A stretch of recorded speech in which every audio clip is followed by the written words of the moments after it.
할렐루야. 오늘도 주님의 사랑과 은혜가 우리 사랑하는 성도 여러분들에게 흘러넘치기를 예수님의 이름으로 축복합니다. 금요일은 터 위에 잘 지읍시다라는 말씀의 제목으로 호흡하고자 합니다. 이 말씀을 나눌 때에 성령의 축복이, 은혜와 능력이 넘치기를 다시 한번 소원합니다. 고린도전서 3장 앞선 단락 1절에서 9절을 조금 살펴보면요, 바울은 고린도 교회 분쟁의 원인, 고린도 교인들의 영적인 미성숙함에 있다라고 우리에게 알려줍니다.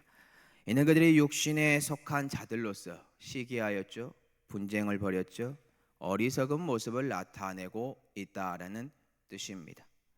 또한 그러함과 동시에 바울이요 그들에게 알려주는 대목이 무엇입니까? 오직 우리를 자라나게 하시는 분은 단 한 분, 하나님이고 바울이나 아볼로가 아니다라는 것을 알려주었다라는 것입니다. 그렇다면 오늘 본문의 내용은 어떠할까요? 바울이 한 가지 비유로 본문을 시작합니다. 그 비유의 내용은 건축자의 비유입니다. 이 건축자의 비유를 통하여 우리에게 예수 그리스도만이 교회의 유일한 터가 되시는 것을 선포하고 있으며, 그 터 위에 하나님의 교회를 어떻게 세워 나가야 하는지에 관하여 우리에게 설명을 하고 있다라는 뜻입니다. 이 내용들을 오늘 성도 여러분들과 함께 나눌 텐데요, 먼저는 고린도전서 3장 10절을 한번 읽어보도록 하겠습니다. 내게 주신 하나님의 은혜를 따라 내가 지혜로운 건축자와 같이 터를 닦아둠이 다른 이가 그 위에 세우나 그러나 각각 어떻게 그 위에 세울까를 조심할지니라. 아멘. 바울에게요 하나님의 은혜가 주어집니다. 그리고 하나님께서 주신 은혜를 따라서 바울이 어떻게 행동을 하냐면요, 자기 자신을 지혜로운 건축자와 같이 표현을 하면서 하나님이 주신 은혜 가운데 터를 닦아 두었다라고 알려줍니다. 그러면서 중요한 말을 해요. 각각 하나님의 은혜를 따라 닦아 놓은 그 터 위에 어떻게 세울지를 조심하라라고 알려줍니다. 왜 조심하라는 말을 우리에게 했을까요? 금요일 본문 전을 살펴보니까 육신에 속한 사람들이 어떠한 사람들인지 우리는 배웠습니다. 육에 속한 사람들, 나는 바울에게, 나는 아볼로에게라고 말을 하면서 시기와 분쟁만 하기 때문에 온전한 교회가 세워질 수 없어서 고린도 교인들에게 조심하라라는 말을 했다라는 뜻입니다. 이뿐일까요? 앞으로 계속해서 고린도 교회의 문제점들을 살펴볼 텐데요, 그들은 세상적이고 정욕적인 것들을 너무나 많이 터 위에 세워놓고 있었다라는 것이 들통이 납니다. 그들이 세워놓은 것들이 무엇이었죠? 진정한 하나님의 교회인가요? 아니면 육적이면서 정욕적인 것들을 세워놓은 것인가요?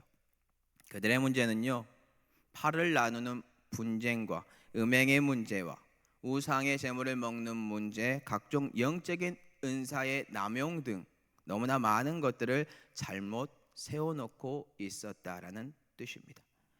그렇다면 우리 교회는 어떠할까요? 저는 실질적으로 온 지 얼마 되지 않아서 잘 모르겠습니다. 우리 교회 또한 바울처럼 하나님의 은혜를 따라 터를 닦았을 겁니다. 어떠한 열매들이 나오고 있는지 한번 고민을 해보시면 성도 여러분들이 알 수 있다는 거예요. 혹 좋지 못한 열매들이 더 많이 열렸다라고 생각이 된다면 그것을 제거하고 돌이키고 회개하시면 됩니다. 그래서 더욱더 견고해지길 바라는 거죠. 혹 좋은 열매가 더 많이 열린다라고 우리 성도 여러분들이 생각을 한다, 그러면 하나님의 교회를 세워가는 데 있어서 더욱더 그 은혜의 터 위에 조심하면서 세워가시면 됩니다. 그렇다면 바울이 은혜에 따라 세운 터요, 우리가 현재 세우고 있는 교회의 터 주인공 누구인가요? 이 터의 주인공이 중요합니다. 왜냐하면 이 터의 주인공이 기독교의 가장 중요한 뿌리이며 핵심이기 때문입니다. 고린도전서 3장 11절입니다.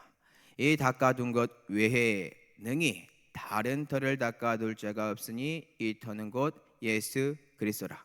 아멘. 바울이 하나님의 은혜를 따라 닦아둔 터의 핵심이 누구라고 알려주고 있습니까? 바로 예수 그리스도라고 우리에게 알려주고 있습니다. 이 터가 어떠한 터입니까? 우리 같은 죄인들을 살리기 위하여 구약에서부터 신약에 이르기까지, 구약의 그림자에서부터 신약의 와 실체가 드러나기까지 하나님의 지혜와 명철이 말도 못하게 넘치는 구원의 여정이 담겨져 있는 예수 그리스도의 십자가의 사랑과 부활로 만들어진 기독교의 핵심이다라는 것입니다. 이러한 터 위에 현재 고린도 교회에 어떠한 일들이 벌어지고 있다고요? 육적인 일들이 난무하고 있습니다. 나는 개밥파요, 나는 아볼로파다라고 말하면서요. 이들이 말하면서 시기와 분쟁을 벌이고 있다라는 뜻입니다. 이 터 위에 다른 터를 닦아둘 자 없음에도 불구하고 오늘도 사람들은요, 하나님의 공로를 빼앗아 인간의 공로로 받고 자신들의 우월함과 학식과 지식을 높이고 있다라는 뜻입니다. 이 터 우리는 어떻게 세울지 조심하고 그렇게 하라고 알려주고 있어요.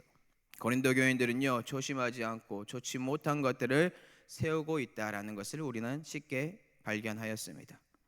우리의 삶도 비슷하다라고 생각이 된다면 우리는요, 예수 그리스도의 따끔한 충고가 필요할 걸로 보입니다. 그러면 우리는 도대체 어떠한 것들을 예수 그리스도 터 위에 세워가야 하는지 한번 살펴볼 텐데요. 금일 본문 12절입니다. 만일 누구든지 금이나 은이나 보석이나 나무나 풀이나 집으로 이 터 위에 세우면, 12절을 보니까요 6가지가 등장합니다. 금, 은, 보석, 나무, 풀, 집이 등장해요. 예수 그리스도의 터 위에 이러한 것들을 세운다라고 하니까 실질적으로 다가오지 않으시죠. 이 6가지는 상징입니다. 금과 은과 보석, 즉 앞에 나온 3가지는요 견고하고 영속적인 것을 나타내고 있으며, 뒤에 나온 나무나 풀, 집은 약하고 임시적인 것들을 나타냅니다. 결국 금이나 은, 보석처럼 견고하고 영속적인 것을 터 위에, 예수 그리스도 터 위에 세우면 나중에 그날이 됐을 때 그 공적이 남게 됩니다. 근데 나무나 풀이나 집같이 약하고 임시적인 것들을 세우면 어떻게 될까요? 그날에 아무 공적도 남지 않는다, 사라진다라는 것을 우리에게 가르쳐주고 있어요. 결국 예수 그리스도라는 터 위에 견고하고 연속적인 것으로 하나님의 지혜로 교회를 세워갈 것인가, 우리 성도 여러분들이 고민해야 되는데요. 아니면 약하고 임시적인 세상의 지혜와 잘못된 교리들로 교회를 세워갈 것인가, 이것을 우리는 계속해서 고민을 해야 한다라는 뜻입니다. 왜 그럴까요? 이 공적들이요 그날이 되면 밝히 드러나기 때문입니다. 금일 본문 고린도전서 3장 13절입니다. 각 사람의 공적이 나타날 터인데 그날이 공적을 밝히리니 이는 불로 나타내고 그 불이 각 사람의 공적이 어떠한 것을 시험할 것임이라. 아멘. 그날이 언제인가요? 불의 심판이 있을 주님의 재림의 날입니다. 이 날에 우리의 모든 공적들이 드러나게 된다고 성경은 알려주고 있습니다. 만약에 그 위에 세운 공적이 그대로 남게 된다면 우리는 상을 받게 될 것이지만, 그 공적이 불에 다 없어지면 오히려 상이 아니라 해를 받게 된다라는 뜻입니다. 이 해는요 형벌을 받는다라는 의미가 아니니 오해하지 마시기 바랍니다. 또한 구원을 받지 못한다라는 뜻도 아닙니다. 학자 중에요 로버슨이라는 사람은 이렇게 해석을 했습니다. 이는 구원과 별개로 상급이 전혀 없는 창피함을 당할 것이다 라고 알려줍니다. 우리는 쉽게 부끄러운 구원을 받는다라고 말을 하죠.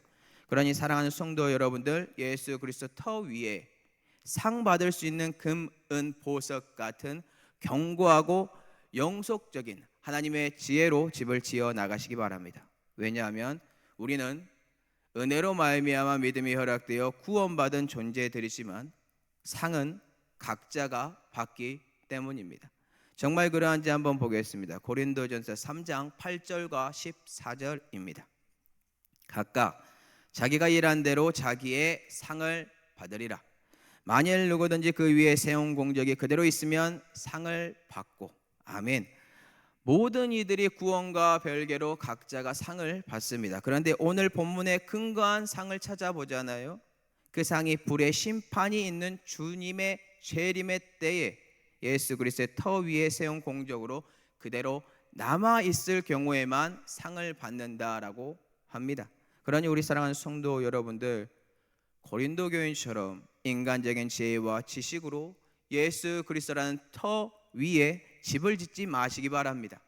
오히려 반대로 하나님의 은혜에 따라 하나님이 주시는 그 지혜 속에서 예수 그리스도라는 터 위에 집을 세워 가시기 바랍니다. 그렇다면 우리는 올바른 터를 잘 짓기 위해서 도대체 무엇을 해야 할까요? 첫 서두에서 이미 선포하였는데요. 고린도전서 3장 10절을 한번 다 같이 읽어보도록 하겠습니다. 내게 주신 하나님의 은혜를 따라 내가 지혜로운 건축자와 같이 터를 닦아 둠에 다른 이가 그 위에 세우나 그러나 각각 어떻게 그 위에 세울까를 조심할지니라. 아멘. 터 위에 올바른 교회를 세우고 싶다면 우리는 먼저 하나님의 은혜를 따라가야 합니다. 그리고 또한 하나님이 주신 지혜 가운데서 교회를 어떻게 세워 나아가야 할지 고민해야 되는데 그 고민이 쉬운 고민이 아닙니다. 무거워야 돼요. 왜냐하면 조심해야 되거든요. 무엇을 어떻게 세워야 할지 우리는 끊임없이 간구해야 합니다. 하나님 앞에서요.